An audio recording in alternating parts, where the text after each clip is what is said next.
नमस्कार साथियों, स्वागत है आप सभी का हमारे YouTube चैनल में। साथियों, आज के इस वीडियो में हम लोग बड़ा ही इम्पोर्टेंट टॉपिक पर चर्चा करने वाले हैं। साथियों, आप सभी के जानकारी के लिए मैं बता दूं कि आज के इस वीडियो में हम लोग बात करने वाले हैं बांग्लादेश की पूर्व प्रधानमंत्री शेख हसीना को लेकर के। दोस्तों, जैसा कि आप सभी को पता होगा कि 2024 में अगस्त महीने में बांग्लादेश में हिंसा हुई थी और उस हिंसा के बाद वहां पर सरकार का तख्ता पलट कर दिया गया था। उसके बाद शेख हसीना अपना जान बचा करके भारत आ गई थी, यानी अभी वो भारत में रह रही हैं। भारत सुरक्षा दे रहा है बांग्लादेश की पूर्व प्रधानमंत्री शेख हसीना को। और बांग्लादेश में अंतरिम सरकार के रूप में मोहम्मद यूनुस बैठे हुए हैं मुखिया के तौर पर। आप सभी को ये बातें पता होगा। दोस्तों, जैसा कि आप सभी को पता होगा कि जो हिंसा 2024 में घटी थी बांग्लादेश में, उस हिंसा को लेकर के सुनवाई चल रही थी इंटरनेशनल क्राइम्स ट्रिब्यूनल बांग्लादेश में। और वह न्यायालय जो है इनको दोषी ठहराया है, हिंसा के लिए दोषी ठहराया गया है इनको, आपको शेख हसीना को। और इसी को लेकर के इनको मौत की सजा यानी फांसी की सजा सुनाई है, या साथ ही साथ आपको उम्र कैद की सजा भी सुनाई है। यहाँ पर आप लोग देख सकते हैं, मैंने हेडलाइंस भी लिखा हुआ है, मोदी सरकार शेख हसीना को वापस बांग्लादेश भेजेगी। क्या सच में भेजेगी या नहीं भेजेगी, इस पर हम लोग चर्चा करेंगे। भारत बांग्लादेश के बीच है भयानक प्रत्यर्पण संधि, इसको भी समझने का प्रयास करेंगे कि भारत और बांग्लादेश के बीच क्या क्या प्रत्यर्पण संधि है। प्रत्यर्पण का मतलब क्या होता है? समर्पण करना। कोई चीज अगर आपके पास है तो उसको उस देश को सौंप देना। तो ये चीज आप लोगों को समझ में आ रहा होगा। जैसे कि शेख हसीना भारत आई हुई है, अगर भारत जो है बांग्लादेश को सौंप देता है शेख हसीना को, तो इसको बोला जाएगा कि भारत प्रत्यर्पण कर दिया, बांग्लादेश को प्रत्यर्पित कर दिया। तो ये चीज आप लोगों को समझ में आ रहा होगा। आइए समझते हैं एक एक चीज को।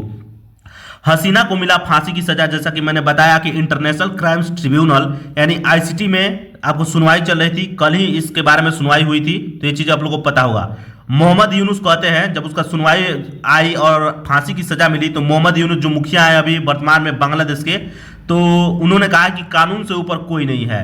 आईसीटी, और जबकि ये आपको शेख हसीना है, उनका कहना है कि आईसीटी सेना व यूनुस के इशारे पर काम कर रहा है। आईसीटी यानी इंटरनेशनल क्राइम ट्रिब्यूनल बांग्लादेश। ध्यान रखिएगा, एक न्यायालय है, आपको ट्रिब्यूनल है, तो ये चीजें ध्यान रखिएगा। इसके अलावा हसीना की सजा पर भारत की क्या राय है? तो भारत कह रहा है कि बांग्लादेश के लोगों के हितों, शांति, लोकतंत्र, स्थिरता के लिए प्रतिबद्ध है। यानी भारत प्रतिबद्ध है किन के लिए? तो बांग्लादेश के लोगों के हितों, शांति, लोकतंत्र, स्थिरता के लिए। हसीना के सुरक्षा की जिम्मेदारी भी भारत लिए हुए है। तो ये चीजें आप लोगों को अच्छे तरीके से भली बात ही पता होगा। आइए देखते हैं कि क्या कहता है प्रत्यर्पण संधि। जब इसके बारे में जानिएगा और समझिएगा तो आपके पैरों तले फ्रेंड जमीन खिसक जाएगा।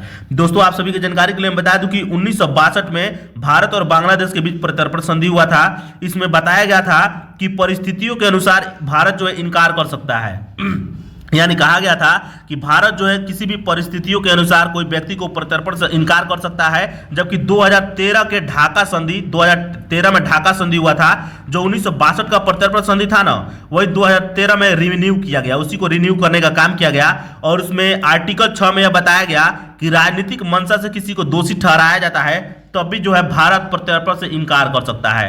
तो आप लोगों को पता होगा कि राजनीतिक मंशा से इसमें भी है, यानी जो शेख हसीना है इनको राजनीतिक मंशा से प्रेरित बताया जा रहा है, तो भारत इनकार कर सकता है। जबकि एक और बात है, आर्टिकल 8 2013 का ढाका संधि का आर्टिकल 8 कहता है कि अगर दुर्भावना से ग्रसित होकर के किसी व्यक्ति को अगर आपको दोषी ठहराया जाता है, तब भी भारत जो है उस स्थिति में उनको प्रत्यर्पण को अस्वीकार कर सकता है। आप सभी इस घटनाक्रम को कैसे देखते हैं? कमेंट बॉक्स में राय जरूर लिखिएगा। चलिए मिलेंगे नेक्स्ट वीडियो में। नमस्कार, धन्यवाद।